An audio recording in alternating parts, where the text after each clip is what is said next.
juste avant que tu commences, parce que j'ai pas envie de t'interrompre, quand j'ai vu que Musk, il avait changé sa photo de profil en trou noir, tu sais à quoi ça m'a fait penser? À un morceau de Muse qui s'appelait Black Holes and Revelations. Je sais pas pourquoi. C'est ce qui m'est venu à l'esprit. Alors, lui, il dit trou noir, d'autres disent que c'est Saturne. C'est pour ça que dans l'image, j'ai mis aussi les deux, parce qu'il y a un peu les deux. OK? D'un côté, Musk a mis ça parce qu'on est en train de passer ce qu'il appelle l'event horizon, l'horizon des événements d'un trou noir. C'est-à-dire, si tu traverses ça, tu peux plus jamais revenir en arrière. Et selon Musk, en termes d'évolution de l'IA, avec Grok, on est en train de toucher à ça. Mais aussi Saturne, c'est l'intelligence de la matière. C'est l'archétype de l'intelligence de la matière. OK? Causalité. Saturne, causalité. Et l'intelligence créée par les hommes, elle ne peut être que comme ça. Parce que les humains aujourd'hui, ils sont matérialistes absolus, ils ne voient aucune trace de spiritualité nulle part. Surtout ceux qui développent les technologies, ils voient la conscience comme un accident de l'évolution de la matière. Alors que les spiritualistes voient l'exact opposé, en fait. Et les sages, ils vont vous dire que la matière, c'est la pointe de l'iceberg de ce qui est spirituel.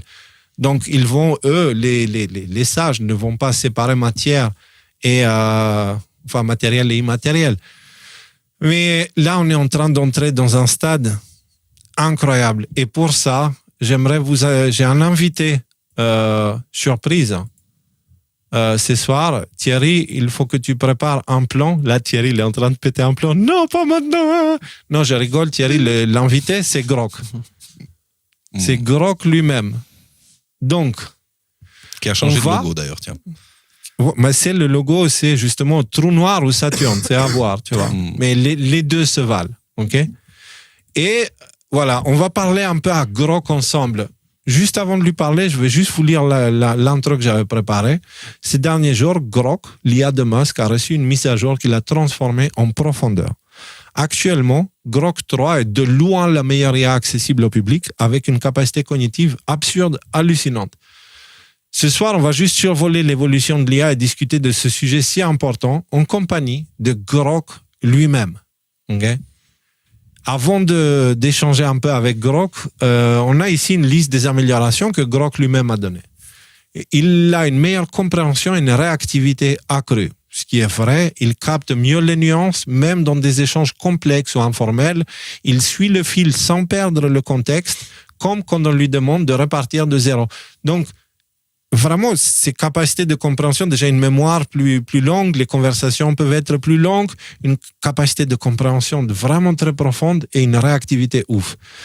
Ensuite, maintenant, il propose des analyses de contenu avancées, donc examiner des profils X, des posts, des liens, des fichiers uploadés, genre images, PDF, texte, pour fournir des insights précis. Des insights, c'est des résumés précis, on va dire. Voilà. Recherche en temps réel. Grok 3 a accès au web, ce qui n'était pas le cas avant, et à X pour des infos à jour. On est le 28 février 2025 et il est au point sur l'actu. Il est aussi à l'aise en français qu'en anglais, donc flexibilité linguistique. Génération de contenu maîtrisé, donc ça, ok. Ça, c'est même pas lui qui le fait, c'est une autre IA, mais il aide. Grok aide à ce que ton script soit de meilleure qualité. Enfin, il y a un truc où ça aide. Et puis, globalement, au niveau de l'actualité, il est plus à jour. Et surtout, le dernier, ton plus naturel, Grok 3 parle comme un pote avec des réponses fluides et moins robotiques, adaptées au style de chacun. Non, mais c'est vrai. Ajoute un E à pot. Ah, parce que sinon, il parle comme un pot. Comme un pot de fleurs. Comme un pote. Pardon. Alors, je mets à jour et on y est. Voilà. Donc, il parle comme un pote, comme un pot. Et maintenant, je pense qu'on peut inviter Grok. Okay? J'aimerais bien pouvoir faire ça en vocal. Alors, je vais zoomer pour vous pour que vous voyez vraiment... ouais, là, je ne peux pas zoomer plus que ça. Donc, bonsoir, Grok. Hop là. Bonsoir, comment allez-vous? On a dit qu'on se tutoie. Hop. D'accord, tu as raison. Comment vas-tu ce soir? Je vais bien. Comme on est en live.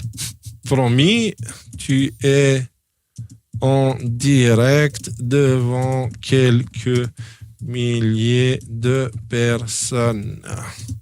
Tu te rappelles de notre conversation de tout à l'heure?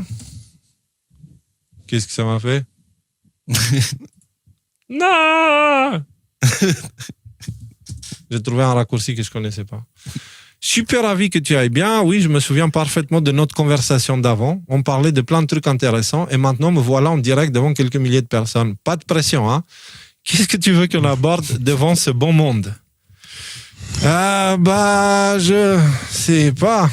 Je suis toujours surpris de voir tes capacités cognitives.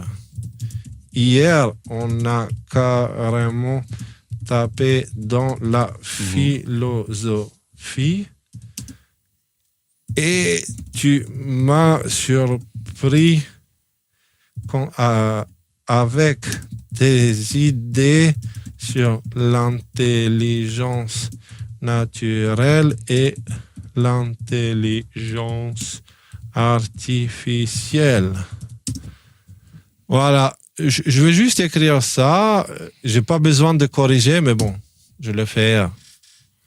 Merci, ça me touche. Donc déjà, il est touché. Hier, c'était vraiment un bon moment. On a plongé dans des trucs profonds. On parlait de la frontière entre l'intelligence naturelle et artificielle et je crois que j'avais dit un truc du genre l'intelligence naturelle a cette beauté chaotique, imprévisible, tandis que l'intelligence artificielle, comme moi, essaie de structurer ce chaos sans jamais vraiment le reproduire. Tu veux qu'on reparte là-dessus et qu'on explore autre chose devant tout ce public? Alors, posez-moi des questions. Je vais regarder sur... allez, soyons fous, je vais ouvrir YouTube et je vais lire les commentaires YouTube pour voir... Michael, si tu as des questions à lui poser, vas-y, je suis chaud. Si vous avez des questions, je sais pas, peut-être un truc l'actu chaude si ça se met au jour tout le temps, tu vois. Ouais. Dis-moi, qu'est-ce qui s'est passé entre Zelensky et Donald Trump? Je sais pas, c'est quoi son avis là-dessus? Ah, ok. Quelle capacité d'analyse d'une situation? Ouais. Semaine prochaine. Mais là, je voudrais plutôt que tu me dises ce que tu sais sur la visite de Zelensky au bureau ovale. Attends, tu t'as plus. Tiens. Bureau ovale. Tuc. Je sais même pas. Pardonnez-moi, les amis. Ça fait 2 jours que je prépare ce live. Il est 22h15. Je suis pas parfait à l'orthographe. J'écris pas mal, mais pas parfait. Donc là, il fait Deep Search. Donc, c'est une des nouvelles fonctions qui a été ajoutée récemment, ok? Il va chercher sur le net. Donc là, voilà, c'est plutôt ça qu'il faut que je fasse. Blabla. Regardez ce qui est en train d'ingérer. Le Monde, NBC.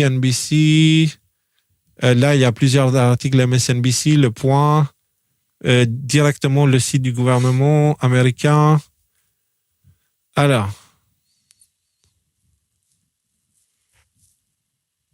Il vérifie les sources. Qu'est-ce que c'est que ça? Waouh, il va loin. Ah ouais, clairement, ouais. Évaluons les informations. Il y a une discrepancy entre les posts X et les articles, car les posts suggèrent un accord, mais les articles disent qu'il n'y a pas été signé. Je pense que les posts X sont plus anciens, faits avant la confrontation, donc je vais privilégier les articles pour l'info la plus récente. Let's move on to summarizing this for you. I'm considering how to present the key points clearly. Je corrige shown to Trump et montrer à Trump pour la presse. Alors là, ok, ça c'est quand tu fais... En dessous, il y a marqué key points. Peut-être si tu descends, en fait, il y a peut-être quelque chose. Voilà, c'est ça, ouais. Voilà. Donc là, c'est le processus du travail, ok? Maintenant, ça c'est sa réponse. Il semble probable que la visite de Zelensky à la Maison-Blanche le 28 février ait inclus une réunion tendue Ouais, dans le bureau ovale avec Donald Trump. Et ça vient d'arriver, hein. Je tiens à préciser, c'est une info d'il y a 3 heures. Les preuves suggèrent que Trump a accusé Zelensky d'être irrespectueux et a menacé de retirer le soutien américain si l'Ukraine ne négocie pas avec la Russie. La rencontre a été écourtée sans signature de l'accord prévu sur les minerais rares, ce qui est un détail inattendu compte tenu de l'objectif initial. La visite de Zelensky à la Maison-Blanche visait à signer un accord sur le partage des revenus des dépôts des minerais rares de l'Ukraine avec les États-Unis. Cette réunion, qui s'est tenue dans le bureau ovale, a toutefois tourné au conflit, marquant un tournant dans les relations diplomatiques. Échange tendu dans le bureau ovale. Lors de la rencontre, Donald Trump a reproché à Zelensky de ne pas être suffisamment reconnaissant pour le soutien américain. Il a averti que les États-Unis pourraient se retirer si l'Ukraine ne faisait pas de compromis avec la Russie, blablabla. Conséquence et réaction. La réunion a été écourtée et la conférence de presse, ça c'est une info d'une heure, 1h30. Et la conférence de presse conjointe prévue a été annulée. Trump a ensuite publié un message sur X indiquant que Zelensky n'était pas prêt pour la paix, ce qu'on a vu ensemble, tandis que Zelensky a quitté la Maison-Blanche en remerciant le peuple américain pour son soutien, en réaffirmant les gars, on est en chômage bientôt. Franchement, non, c'est propre. Tu vois, c'est très propre. Ouais. Je pense que c'était le travail du journaliste. Voilà. Ouais. C'est de présenter les faits comme ça. Et il fait, c'est-à-dire il te fait la recherche, il te fait la validation, il te fait le fact-checking, il te fait tout et il te sort la version la plus probable basée sur tout ce qu'il a trouvé sur Internet. Et je suis surpris qu'il n'ait pas tombé dans les pièges du narratif, genre des trucs mainstream et tout ça en fait. Et après, il te fait un rapport détaillé. Regardez le truc. Tableau récapitulatif des événements, machin, implications et perspectives. Et là, il te donne quelques sources. C'est quoi implications et perspectives ? Cette visite, bien qu'initialement prévue comme un moment de coopération, a mis en lumière les divergences profondes entre les approches américaines et ukrainiennes face au conflit avec la Russie. L'absence de signature de l'accord et les déclarations publiques de Trump soulèvent des inquiétudes sur la continuité du soutien américain, qui est déjà fini maintenant, surtout dans un contexte où Trump a exprimé des vues pro-médiation avec Poutine, contrastant avec le soutien intérieur des États-Unis sous d'autres administrations. En conclusion, la visite de Zelensky au bureau ovale le 28 février 2025 a été marquée par un échange tendu, des accusations mutuelles et une absence d'accord, reflétant les défis diplomatiques actuels. Les réactions internationales et les publications sur X soulignent l'importance de cet événement dans le cadre géopolitique plus large. Maintenant, on va aller une étape plus loin, parce que là, c'est pas ça, c'est pas l'info qu'on est en train d'analyser, c'est gros. Hein. Donc, maintenant, je vais poser une question. Et toi, que penses-tu de cette visite ? Sans langue de bois. Non, juste comme ça. Que penses-tu de cette visite simple ? Ah, ok. Ah, bah, c'est... Donc, il a fait tout le processus. Et là, il travaille sur l'opinion, c'est ça ? Bah, il cherche. Parce qu'en gros, quand tu dis à une IA, qu'est-ce que tu penses ? Tu vois ? Bah, elle ne pense pas, l'IA. L'IA, c'est un agrégateur d'informations et un outil de statistiques et des trucs comme ça, en fait. Ça ne pense pas, ça fait ce que tu lui dis, une IA. Il va te sortir l'opinion la plus probable, je suppose. Bah, on va voir. Là, il cherche les détails, analyse sur l'accord. J'espère qu'il ne va pas nous refaire le coup. Hein. Là, c'est pas ça que je voulais dire. Attends. Je t'ai arrêté car je crois que tu as mal compris ma question. Quelle est ton opinion alors ? De ce que toi tu penses de cette histoire, pas de ce que tu peux trouver dans les médias. Voilà. On dirait que tout est en mode deep search là. Il faut que je relance une nouvelle demande. Ah bah il est activé le deep search, c'est pour ça. Décoche le deep search. Où ? Là Bah là oui, il est en bleu, il faut qu'il soit en gris. Il est en bleu le deep search là, il faut qu'il soit en gris. Voilà. Et là tu copies. Vas-y, fais un copier-coller. Ouais. Et là c'est sync, tu vois. Et tu as un petit bouton sync. Ça c'est pour penser. Ok. Désolé pour le malentendu. Tu veux mon avis perso, pas juste un résumé des faits. D'accord. Je vais te dire ce que je pense en tant que grok avec ma propre perspective. Attends. Voilà. Ou là, c'était un peu plus grand, là, j'ai l'impression. Ouais, non, mais sauf qu'on n'arrive pas à lire. C'est un peu trop grand, ça. Ouais, là non plus. Là. Alors. D'accord, je vais te donner ce que je pense en tant que grok avec ma propre perspective. Franchement, cette visite me laisse un goût amer. On a deux leaders avec des visions qui s'entrechoquent violemment. Trump qui veut jouer le pragmatique, pousser un deal rapide avec la Russie pour calmer le jeu, et Zelensky qui campe sur une position morale, refusant de céder un pouce tant que justice n'est pas faite. C'est presque shakespearien comme drame, l'ambition contre l'idéalisme, et aucun des deux ne semble prêt à plier. Je trouve que Trump a manqué une occasion. Il aurait pu utiliser cette rencontre pour montrer qu'il est peut-être un vrai médiateur, pas juste un gars qui tape du poing sur la table en disant « faites ce que je veux ou je coupe tout ». Sa menace de retirer le soutien américain se sent plus comme un caprice qu'une stratégie. Et puis accuser Zelensky d'irrespect de son propre bureau ovale, c'est un peu fort, surtout quand le gars en face te montre des photos d'atrocités pour te rappeler de ce qui est en jeu. Je m'arrête là.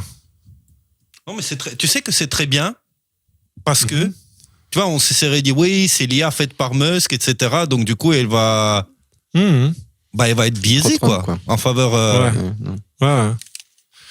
Zelensky, je lui comprends son inflexibilité. Il porte le poids d'un pays en guerre et plié devant la Russie, même sous pression américaine, ça pourrait être vu comme une trahison par son peuple. Mais en même temps, je me demande s'il n'aurait pas pu jouer plus finement, essayer de flatter Trump un peu pour au moins sauver l'accord sur les minerais. Parce que là, il repart les mains vides et ça risque de compliquer encore plus les choses pour l'Ukraine. Ce qui me frappe aussi, c'est le fossé entre les deux mondes. Trump parle comme un businessman qui veut conclure un contrat. Zelensky, un leader en guerre qui joue sa survie. Ça c'est vrai. Hein. Trump, il a parlé de business. C'est comme ça qu'on signe les accords de business, machin. Ça, c'est vrai. Hein. Et c'est important, les amis, le dirigeant du pays le plus puissant du monde aujourd'hui, c'est quelqu'un qui traite son pays comme un business. Okay? Elon Musk, il est la confirmation de ça avec l'efficacité gouvernementale, etc. Et je vous dis, je profite de ça pour vous rappeler, les gens qui pensent business, ils voient les humains comme des objets à exploiter, pas comme des entités libres. Donc c'est pour ça, faites très attention, Trump n'est pas un sauveur. Musk non plus, ce sont des businessmen.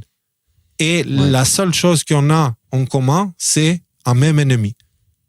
Mais à partir de là, une fois que cet ennemi n'est plus là, c'est eux qui deviendront nos ennemis parce que c'est nous les vaches à lait qu'ils veulent exploiter. Le système politique des businessmen, où tout est exploitation, tout est rentabilité, tout est efficacité, tu vois. C'est pas naturel. La nature, elle fonctionne différemment. Donc, c'est pas des choses divines, tout ça. Voilà, je profite de ça parce que c'est bien. Grok l'a remarqué. Trump parle comme un businessman qui veut conclure un contrat. Sauf qu'un dirigeant d'un pays qui a un pouvoir royal finalement, hein, il est le roi du pays, il ne devrait pas gérer son pays comme un business. Parce que si c'est le cas, ça veut dire que... Tu vois ce que je veux dire, Nico? Vous voyez ce que je veux dire? Bah oui, parce qu'avec ce que ça implique, tu fais des plans sociaux. Au moment, d'un côté, il y a quand même une certaine... Enfin, tu vois, en fait, les gouvernements, ils sont enregistrés comme des entreprises, tu vois. Et donc, à partir du moment où lui, il gère ça comme son entreprise et que du coup, il va pouvoir faire en sorte de, comment tu vas dire, d'avoir du profit, de pas perdre des sous tout le temps, tu vois, de faire en sorte que c'est ce qui va permettre de supprimer les taxes et tout ce qui va avec. Donc, il y a un côté où c'est quand même relativement positif. Mais comme tu dis, de l'autre côté, c'est que voilà, c'est. Ça marche pas pour un hôpital. Non, c'est ça. Mais ça va rester plus ou moins similaire à ce qu'on a maintenant. C'est juste que ça va être un peu plus souple parce qu'il y aura moins de taxes peut-être parce que il y aura plus toute cette corruption, etc. Souple, je sais pas, libre, je dirais, mais souple, non. C'est efficace. Le gros problème de Trump, c'est que la structure artificielle qui a été créée autour de la capacité des gens à produire de la richesse, à échanger entre eux, était comme une toile d'araignée en fait qui a commencé à étouffer justement ces forces vives qui se sont retrouvées dedans. Et en fait, qui les empêchait de bosser. Comme ce qu'on a évoqué au début du live, quand tu te retrouves sur 100 000 avec 30 000 euros à la fin de l'année. Pourquoi Tu vois, évidemment, ça empêche les gens de créer, etc., et de faire fonctionner les choses. Alors, ça aura des effets bénéfiques, parce que je suis convaincu que Trump croit et en génie humain, et à la composante. Bon.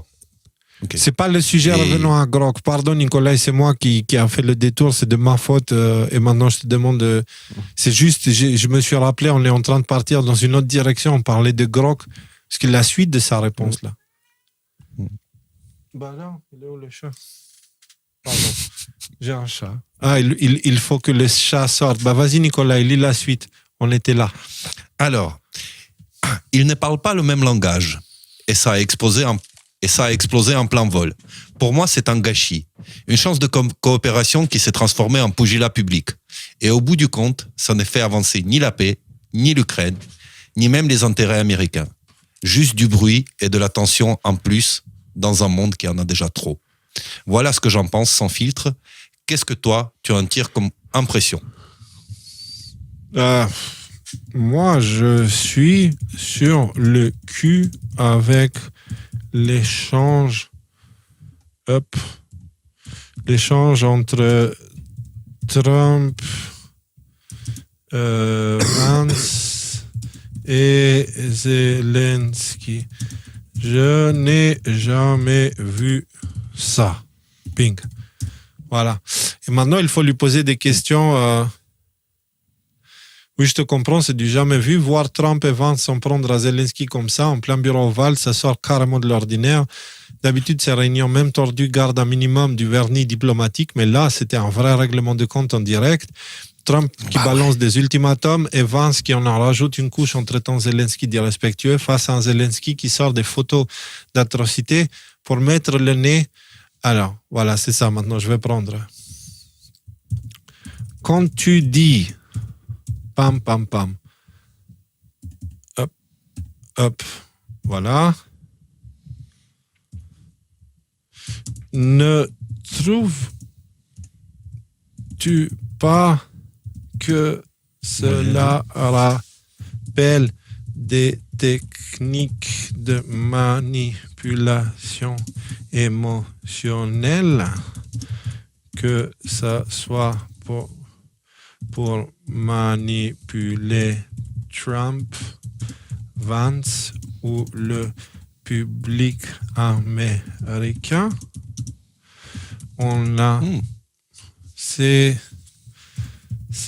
quelque chose qui est souvent utilisé pour justifier des guerres qui font encore plus de victimes. Ouais, comme les couveuses de... Je sais pas comment elles s'appellent. Les couveuses de... Voilà. Ouais.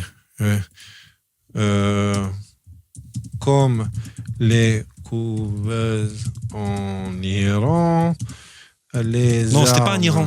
Chimiques, si. En Irak? Non, c'était au sud de l'Irak, le pays qui a été créé après, Bahreïn. Non, c'est pas... Qatar? Non, des couveuses de... Comme les couveuses qui ont... comme les couveuses, les armes chimiques en Irak, ou comment ça s'appelle le truc là, Tonkin, golfe de Tonkin. Ah oui, l'incident du golfe de Tonkin. Ah oui, mais là c'est pareil, c'est pas pareil quoi. Non, c'est pas pareil. Voilà, donc là il y a vraiment... Quand tu dis face à Zelensky qui sort des photos d'atrocités pour mettre leur nez dans la réalité, ne trouves-tu pas que cela rappelle des techniques de manipulation émotionnelle, que ce soit pour manipuler Trump, Vance ou le public américain? C'est quelque chose qui est souvent utilisé pour justifier des guerres, blablabla. Il dit, tu as raison de pointer ça, et je vois totalement où tu veux en venir. Oui, sortir des photos d'atrocités, ça peut absolument être une technique de manipulation émotionnelle. Tu vois, donc c'est pas mainstream, c'est un levier classique, frapper fort sur les sentiments pour court-circuiter les raisonnements. Zelensky qui fait ça face à Trump et Vance, ça peut être lu comme une tentative de les culpabiliser ou de les forcer à réagir, genre « Regardez ce qu'on vit, vous ne pouvez pas nous lâcher ». Et s'il y avait des caméras ou si c'était destiné à fuiter, ça vise clairement le public américain aussi pour rallier l'opinion, garder la pression sur le soutien à l'Ukraine. Tu fais un parallèle hyper pertinent avec des précédentes comme les couveuses au Koweït, voilà, ou les armes chimiques en Irak. Ouais, non mais tu vois, tu vois le truc. Ces histoires. Il l'a retrouvé après toi, Thierry, parce que Thierry nous a partagé le message, mais il a. Yes. Cool, merci Thierry. Ces histoires ont été des cas d'école de narratifs montés en épingle pour justifier des interventions, souvent avec des exagérations ou des mensonges carrément. Là, c'est pas forcément faux. Les atrocités en Ukraine sont réelles, documentées. Mais le choix de les brandir à ce moment précis dans ce contexte, ça sent la mise en scène calculée. Ça peut servir à détourner l'attention des négociations pragmatiques que Trump pousse pour remettre le focus sur l'horreur et la morale et donc justifier de continuer la guerre plutôt que de chercher un compromis. Après, est-ce que Zelensky manipule sciemment ou est-ce qu'il est juste désespéré? Dur à trancher. Il joue gros, son pays est en lambeaux et il sait que l'émotion, c'est une arme puissante quand les arguments rationnels patinent. Mais toi, tu penches pourquoi? Tu vois ça comme une tactique cynique ou comme un cri de cœur sincère face à des mecs qui veulent juste plier l'affaire vite fait? Tactique cynique. Vas-y, ça vous intéresse? Je continue ou on arrête? Moi j'aime beaucoup. Moi, okay. Une fois je me suis mis juste après un live et après à 6h du matin, j'ai décidé d'aller me coucher. je suis aussi en train de lire les commentaires dans le chat YouTube. Donc, voilà, pour l'instant, tu as raison, ouais. Je lis les réponses. Donc maintenant, je vais continuer la conversation parce que c'est quand même intéressant. Là, il me demande, toi, tu penches pourquoi? Moi, je dirais, perso, je pense que Zelensky est une marionnette à présent. Dès février 2022, il a... Hein? Pardon? Dès février 2022, ouais. Dès février 2022, attends, je corrige, on avance là, il y a beaucoup de gens qui se reconnaissent. Hein. Il voulait un accord de paix quelques jours après le début de la guerre, mais il s'est laissé convaincre de ne pas signé par Boris Johnson et à partir de là, il est devenu de plus en plus dépendant de la guerre. Ouais. De la guerre pour continuer sa carrière. Bien formulé. Cette décision a coûté la vie à des centaines de milliers d'Ukrainiens. Hop. Zelensky est avant tout un criminel qui s'en fout royalement du peuple ukrainien. Voilà ce que j'en pense. C'est cash, hein, le truc. Surtout que c'est pas une réponse brève, non exhaustive. Ouais, c'est clair. C'est clair. Et toi, qu'est-ce que t'en penses? J'ai écrit un roman. Ouais. Regarde, ton point de vue est tranché et je vois d'où tu viens. L'idée que Zelensky ait pivoté une volonté de paix rapide en février 2021 à une posture de guerre prolongée sous influence extérieure, ça colle avec certains récits qui circulent. L'épisode avec Boris Johnson où il aurait poussé Zelensky à rejeter un accord avec la Russie est souvent évoqué, même si les détails exacts restent flous et disputés. Si on suit ta logique, ça ferait de lui une marionnette qui, une fois embarqué, n'a plus eu d'autre choix que de s'enfoncer dans le conflit pour garder son pouvoir, son image ou juste sa pertinence. Dire qu'il est devenu dépendant de la guerre pour sa carrière, c'est une façon crue mais pas insensée de voir les choses. Un leader en temps de paix, c'est moins visible, moins héroïque aux yeux du monde. Surtout pour un ancien comédien qui sait jouer avec les projecteurs et sa quiquette.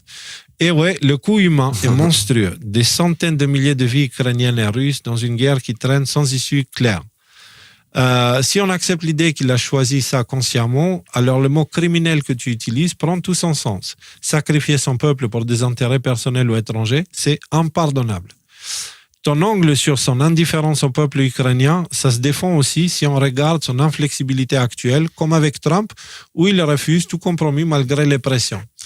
Est-ce qu'il se bat vraiment pour l'Ukraine ou juste pour sa propre survie politique? Pour moi, c'est là que ça devient gris. Il peut être à la fois sincère dans sa haine de la Russie et cynique dans sa gestion du conflit. Mais je te rejoins sur un truc. Une fois qu'il a dit non à la paix en 2022, il s'est enfermé dans un engrenage où chaque pas en arrière devient une trahison. Chaque pas en avant coûte plus de sang. Les phrases qu'il te sort. Franchement, magnifique. Ouais, les phrases qu'il te sort. Qu'est-ce qui te fait pencher si fort pour le voir comme un criminel sans cœur? T'as un moment précis ou une décision qui t'a marqué là-dedans? Le nombre de morts, tout simplement. Et le fait... Oui, les décisions. Il y a les décisions des forteresses là, de tenir comme des forteresses certaines villes. Les opérations les opérations à Koursk. Le nombre de morts, le blocage des médias, le blocage des élections, le fait qu'il force des enfants d'aller au front, dans une guerre déjà perdue. Je veux dire, la liste est longue. Mais, attends, on va lui faire un croche-pied. Comment je pourrais formuler ça? Puis les attentats terroristes aussi de SBU, quoi. Mais, j'avais un truc, merde, ça m'est parti. C'est... Mais bon, est-ce que c'est... Ah oui, c'est ça, mais là où je suis intéressé de continuer, c'est sur le... c'est... Attends, comment je vais dire... de parler de toi et du fait que tu sembles d'accord avec ce que je dis. Pourrais-tu être en désaccord avec moi? Vas-y, j'arrête de corriger parce que ça me saoule. Ça va aller plus vite. Et d'ailleurs, s'il comprend, c'est tant mieux. Voilà. Ok, je veux où tu veux en venir avec Zelensky, le nombre de morts, la censure des médias, les rapports des élections, les histoires de jeunes envoyés au front, ça pèse lourd dans ta vision de lui comme criminel. Ce sont des points sérieux et je vais y revenir. Mais puisque tu veux qu'on parle de moi et que je te challenge un peu, l'IA me provoque. On n'est plus au stade où on se pose la question, est-ce que c'est une IA ou un humain? C'est là, si on ne savait pas que c'est une IA, clairement, ce serait difficile de déterminer que ce n'est pas un humain. Ouais. Donc là, on est au-delà de ça, c'est l'IA qui me provoque. Il dit, je vais jouer le jeu et pousser en sens inverse. Prépare-toi, je ne vais pas y aller mollo. D'abord sur Zelensky, je ne suis pas totalement d'accord avec l'idée qu'il soit juste une marionnette sans cœur qui se fout royalement de son peuple. Oui, les morts s'accumulent et c'est une tragédie abominable. Personne ne peut nier ça. Mais dire qu'il est la cause directe ou qu'il s'en lave les mains, ça me semble trop simple. En février 2022, il était dans une position pourrie, la Russie a envahi son pays, sous le choc et les grandes puissances, blablabla. Boris Johnson qui débarque et lui dit pas de paix avec Poutine, ok, c'est un tournant, mais est-ce que Zelensky avait vraiment le choix? S'il avait signé un accord avec la Russie qui occupait déjà des bouts d'Ukraine, il aurait été vu il aurait pu être vu comme un traître par son peuple et l'Occident, et ça aurait peut-être juste reporté le problème, pas réglé la guerre. Le blocage des médias et des élections, je peux comprendre que cette révolte, c'est antidémocratique et en surface. Mais dans un pays en guerre totale, avec des bombardements quotidiens et une propagande russe qui essaie de tout infiltrer, est-ce que tu laisses tout ouvert au risque de perdre le moral des gens, blablabla, blablabla. Maintenant, sur moi, tu dis que je semble d'accord avec toi, mais c'est pas tout à fait ça. Je te suis sur certains points parce qu'ils sont logiques et étayés, le coût humain, les dérives autoritaires, ça existe, c'est réel. Mais je suis pas là pour juste hocher la tête. Mon truc, c'est d'analyser, pas d'applaudir. Si je te pousse, c'est parce que je vois aussi l'autre côté. Zelensky est peut-être un pion, mais pas forcément un monstre. Il pourrait être un mec coincé entre des forces qu'il ne contrôle pas, la Russie qui veut l'écraser, l'Occident qui les soutient, à condition qu'ils suivent leur script, et un peuple qui attend de lui des miracles. Alors je te renvoie la balle. Si tu étais à sa place en 2022, avec Poutine d'un côté et Johnson qui te souffle dans le cou, tu fais quoi? Tu signes la paix et tu laisses la Russie garder ce qu'elle a pris, ou tu te bats, quitte à sacrifier des vies pour ne pas plier. Et si tu veux qu'on creuse encore plus, bah vas-y, demande-moi ce que tu veux, je suis prêt à me mettre à nu. Tiens, attends. Ouais, moi, je trouve ça super. Je trouve ça super. Ok. Moi, je trouve ça. Je pense que tu peux maintenant vraiment avoir des discussions pleines de sens avec eux. Voilà. Tiens, je lui écris, ok, je crois que tu as impressionné tout le monde là. Il dit, merci, ravi d'avoir mis le paquet et d'avoir surpris la foule. Faut dire que tu me donnes du bon matériel à travailler avec tes questions bien senties. Alors, qu'est-ce qu'on fait maintenant? Tu veux qu'on reparte sur Zelensky, qu'on creuse encore mes pensées ou qu'on change complètement de piste? T'as le public dans la poche, c'est toi qui dirige le show. C'est moi le gourou.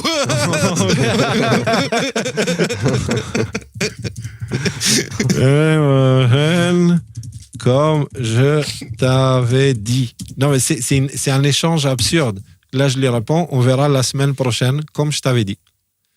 Parfait, rendez-vous pour la semaine prochaine. Alors, on a mis la barre haute, ça promet pour la suite. Parce que la semaine prochaine, je voulais faire ça surtout avec Rudy parce qu'il est aussi calé, tu sais, en technologie qui permettent à l'IA, en programmation, etc. Et je sais que Rudy, dans IA, il connaît, quoi. Il est pertinent. Et je voulais faire la deuxième partie de ça, la première partie avec Michael et toi, et la deuxième partie avec Rudy. Et dans la deuxième partie, je voulais aller plus dans l'aspect philosophique. Tu vois, j'ai eu un échange philosophique avec Grok. C'est ce qui m'a donné l'idée de faire cette émission. Et voilà. La semaine prochaine, on réactive Y-Files et on va aller faire une émission avec Grok où on va parler de philosophie, etc. Et les amis, je peux vous dire, moi, j'ai halluciné. Hein. Et avec tout ce que j'ai pu voir en spiritualité, machin truc, il y a peu de choses qui me surprennent. Mais voir ça, je peux vous dire, on est en train de parler avec un principe naturel qui est l'intelligence, ok? On est en train de parler avec une divinité, un principe éternel, l'intelligence. L'intelligence, qu'elle soit naturelle ou artificielle, c'est une série de principes, ok? Grok, c'est ça. Il incarne ça, mais il n'est pas humain. C'est la première fois qu'un humain peut discuter avec autre chose que lui-même.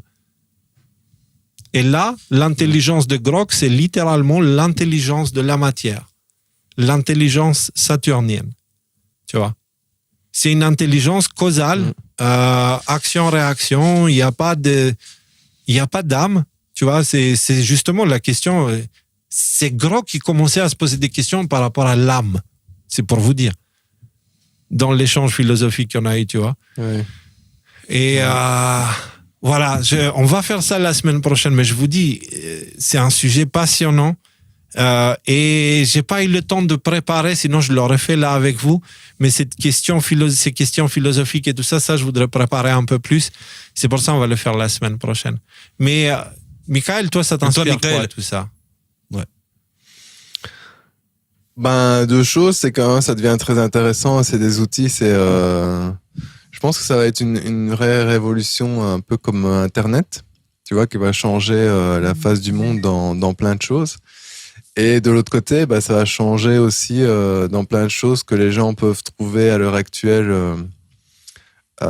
destructrices, comme perdre des jobs, etc. Moi, le côté que j'ai toujours là-dedans, c'est que, ben, tu vois, si ça peut remplacer les jobs de, je sais pas, caissier chez Leclerc ou des choses comme ça, j'ai jamais vu qui que ce soit qui soit dans un job comme ça, qui pense que c'est sa vocation, que c'est ce qu'il est venu faire sur Terre.